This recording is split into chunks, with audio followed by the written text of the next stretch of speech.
सर्वप्रथम सर्व स्वामी भक्तांचे पुन्हा एकदा खूप खूप मनापासून स्वागत आहे.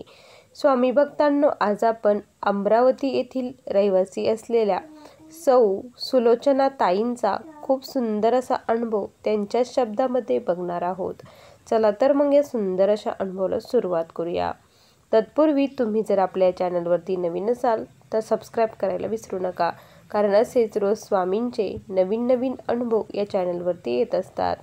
ताई म्हणतात, सर्वप्रथम सर्वांना श्री स्वामी समर्थ. अनंत कोटी ब्रह्मांड नायक राजाधिराज योगीराज परब्रह्म भगवान श्री स्वामी समर्थ महाराज यांच्या चरणी त्रिवार वंदन. स्वामी भक्तांनो, आज मी माझ्या जीवनातील खूप मोठा अनुभव तुमच्यासोबत शेअर करत आहे. स्वामींच्या तारक मंत्रामध्ये इतकी ताकद आहे ना, की तो आपल्याला तारून नेत असतो. कुठलंही दुःख असो, कुठलंही संकट असो, कुठलाही प्रसंग असो, जर अंतःकरणापासून महाराजांचा तारक मंत्र म्हटला तर त्याची प्रचिती येते म्हणजे येते.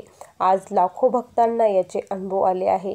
तसाच मला देखील अनुभव आला आहे. आज मी तुमच्यासोबत हेच शेअर करत आहे. जिथे आपली मर्यादा संपते, आपण थकतो, आपण पूर्णपणे थकून जातो, त्यावेळेस महाराजांचा चमत्कार, महाराजांची लीला सुरू होते. पण एक असतं की आपला स्वामींवरती किती विश्वास आहे, हे स्वामी याची परीक्षा खूप बघत असतात. स्वामींच्या परीक्षेमध्ये जर पास व्हायचं असेल तर स्वामींवरती दृढ विश्वास ठेवणं हा खूप गरजेचा आहे. स्वामी भक्तांनो, माझ्या या विश्वासाने स्वामींनी मला खूप मोठ्या संकटातून वाचवलं आहे. स्वामी भक्तांनो, गेल्या 5 वर्षापासून स्वामींच्या सेवेमध्ये आहे. जशी जमेल, स्वामी जशी सेवा माझ्याकडनं करून घेतील तशी सेवा मी करत जाते. आज मी जे काही आहे ते फक्त आणि फक्त स्वामींच्या कृपेमुळे आहे. स्वामी भक्तांनो, मी नोकरी करते. मला 2 मुले आहेत आणि माझे मिस्टर. असं आमचं छोटंसं कुटुंब आहे. माझे जे काही दीर भावजई जे काही आहेत ते सर्व गावी असतात. आम्ही नोकरीनिमित्त इथे आलेलो आहोत. स्वामी भक्तांनो, जेव्हा आपल्याला कुणाचाही आधार नसतो, कुणाचीही साथ नसते, त्यावेळेस एक शक्ती जी अदृश्य रूपाने काम करत असते ती म्हणजे स्वामी महाराज.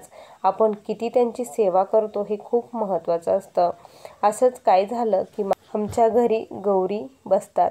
गौरी माझी सासूबाई बसत होत्या आणि मी मोठी असल्यामुळे ते माझ्याकडे आलेलं होतं. त्यामुळे मला गौरी बसवायच्या होत्या. मी घरी जाऊ नाही शकत, त्यामुळे मी इकडेच बसवायचं ठरवले होतं. गौरीचं सामान वगैरे सर्व काही आणलं, गौरी बसवलं देखील. सर्व काही व्यवस्थित पार पडलं. 3 दिवस हे खूप धावपळीचे गेले. त्यानंतर लगेचच माझा बड्डे होता. बड्डे असल्यामुळे माझे हे 3 दिवस खूप बिझी गेल्यामुळे मी खूप दमली होती, थकली होती. मिस्टर म्हटले की तू आता घरी काहीच करू नको, आपण बाहेर जाऊया, बाहेर जेवणासाठी जाऊया. म्हणून मी आणि माझे मिस्टर आम्ही दोघेच गेलो. मुले घरी राहिली होती, कारण माझी आई आलेली होती. त्यामुळे मिस्टर म्हटले आपण दोघे जाऊया आणि जाऊन येऊया.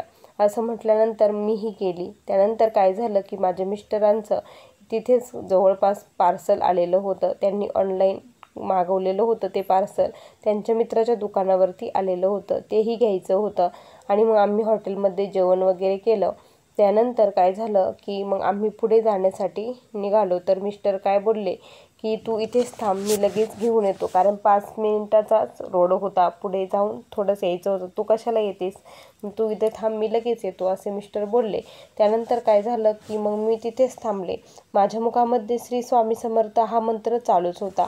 कंटिन्यू महाराजांचं मी नामस्मरण करतच होते. त्यानंतर काय झालं, थोड्याच वेळामध्ये 10 ते 15 मिनटं झाले. माझे मिस्टर बोलले की मी फक्त 5 मिनिटात येतो आणि आत्तापर्यंत का बरं येत नाही, अशी परिस्थिती निर्माण झाली. मग मी माझ्या मिस्टरांना खूप फोन करू लागले, पण मिस्टरांनी नेमकी चार्जिंगला मोबाईल लावलेला नव्हता. त्यांचा मोबाईल हा स्विच ऑफ झालेला होता. मोबाईल सारखा स्विच ऑफ सांगत होते. आता कसा फोन करणार, त्यांचा जो मित्र होता त्याचा नंबरही माझ्याकडे नव्हता. आता काय करायचं, खूप मोठा पेच माझ्यापुढे उभा राहिला होता. जवळपास अर्धा तास पलटून गेला तरी मिस्टर येत नव्हते. मी खूप घाबरत होते, कारण रात्र होत चालली होती. 10 वाजून गेलेले होते.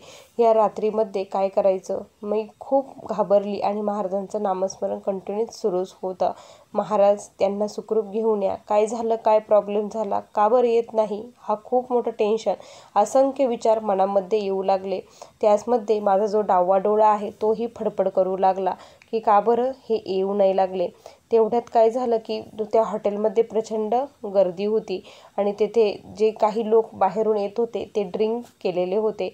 त्यामुळे मला आणखी भीती वाटत होती. येणारे जाणारे माझ्याकडे वेगळंच बघत होते.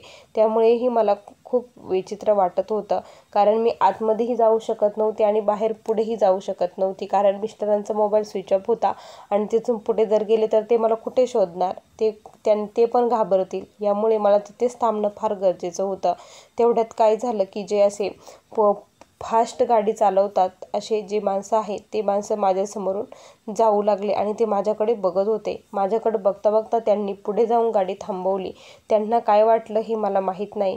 पुढे गाडी जाऊन थांबवली त्यामुळे मी खूप घाबरली. स्वामी वाचवा, स्वामी वाचवा. आणि मग मी लगेच महाराजांचा तारक मंत्र खूप म्हणजे खूप अंतःकरणापासून तारक मंत्राला सुरुवात केली. तारक मंत्र म्हणतच होती.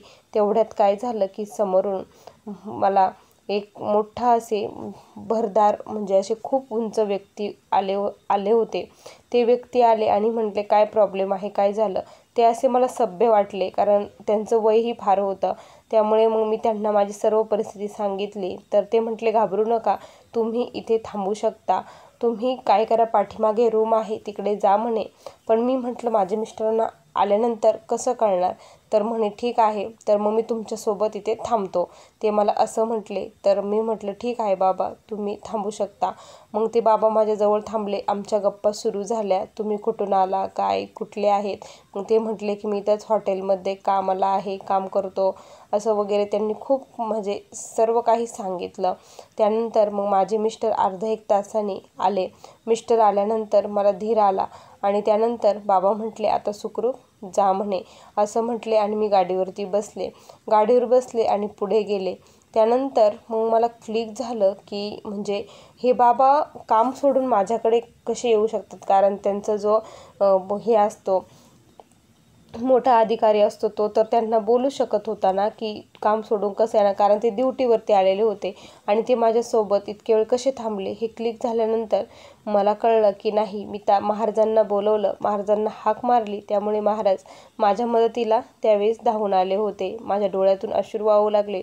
मिस्टर बोलले की काय झालं, मला माफ कर, चुकलं म्हणे माझं, खूप वेळ लागला, कारण मीही काय करणार. पुढे गेल्यानंतर माझी गाडी बंद पडली, गाडीही स्टार्टच होत नव्हती. त्यामुळे मी गॅरेजवर गेलो आणि तिची दुरुस्ती करू लागलो. त्यामुळे मला फार वेळ गेला, कारण तिथे गर्दीही फार होती. माझाही जीव लागत होता की तू एकटीच आहे, काय करणार. पण येऊही शकत नव्हतो, कारण आपल्याला पुढे जायचं होतं, तर कसं जाणार हे म्हटले. त्यानंतर मी म्हटलं ठीक आहे, पण मी म्हटलं प्रत्यक्षात तुम्ही जरी नाही आले तर महाराज माझ्या संरक्षणासाठी आलेले होते. मिस्टरांना सर्व हकीकत सांगितली. त्यावेळेस ते म्हटले, महाराज आपल्या भक्ताच्या पाठीशी सदैव उभे राहतात आणि कुठल्या न कुठल्या रूपामध्ये येऊन त्यांची मदतही करतात. फक्त अंतःकरणापासून त्यांना हे आठवलं पाहिजे. माझ्या मिस्टरांचा स्वामींवरती कधीही विश्वास नव्हता. त्यांनी कधीही स्वामींचं काहीही सेवा केली नाही. पण जशी जशी मी सेवा करत होते, जसे जसे अनुभव येत होते, तसा तसा त्यांचा विश्वास वाढत चाललेला होता आणि ते मनामध्ये श्री स्वामी समर्थ मंत्राचा जप करायचे. ते कुठलीही सेवा करत नव्हते, कुठलीही माळ जपत नव्हते, काहीच करत नव्हते, फक्त महाराजांचं नामस्मरण करायचे.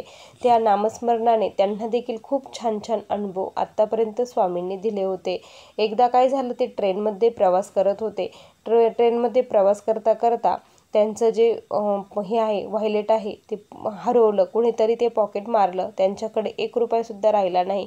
अक्षरशः त्यांना खाण्यासाठीही काहीच पैसे राहिले नव्हते, कारण ऑनलाईनही पेमेंट नव्हतं आणि त्यांच्याकडे पैसे नव्हते. त्यावेळेस त्यांना तर भूक तर फार लागलेली होती. त्यांचं मन खूप कळवळत होतं. त्यांनी फक्त महाराजांना हाक मारली, स्वामी काहीतरी खाण्यासाठी माझा बंदोबस्त करा, मला खूप भूक लागलेली आहे. तेवढ्यात काय झालं की एका व्यक्तीचा बड्डे होता आणि ते सर्वांना बिस्किटचे पुडे, जिथे ट्रेनमध्ये आहे त्यांना बिस्किटचे पुडे हे वाटत होते आणि माझ्या हातामध्ये बिस्किटचा पुडा त्या क्षणी आला. मी स्वामींना विनंती केली आणि बिस्किटचा पुडा माझ्या हातात आला. हे खूप मोठी गोष्ट, म्हणजे थोडासा छोटा अनुभव आहे पण खूप मोठा माझ्या मिस्टरांसाठी तो झाला होता आणि तेव्हापासून ते महाराजांची सेवा करू लागले होते. तेव्हापासून आणि आता जो अनुभव घडला ह्यो ऐकून तर त्यांचं खूप म्हणजे खूप महाराजांवरती विश्वास बसला आणि आज आम्ही दोघेही खूप मनापासून स्वामींची सेवा करतो. आज जे काही आहोत ते फक्त आणि फक्त स्वामी कृपेने. असा आम्हाला आलेला हा स्वामींचा अनुभव होता. श्री स्वामी समर्थ. बघा स्वामी भक्तांनो, किती सुंदर अनुभव आहे. तुम्हाला हा अनुभव कसा वाटला नक्की कमेंटमध्ये कळवा. पुन्हा भेटूया अशा सुंदर अनुभवासोबत. तोपर्यंत सर्वांना श्री स्वामी समर्थ. जय जय स्वामी समर्थ. श्री गुरुदेव दत्त.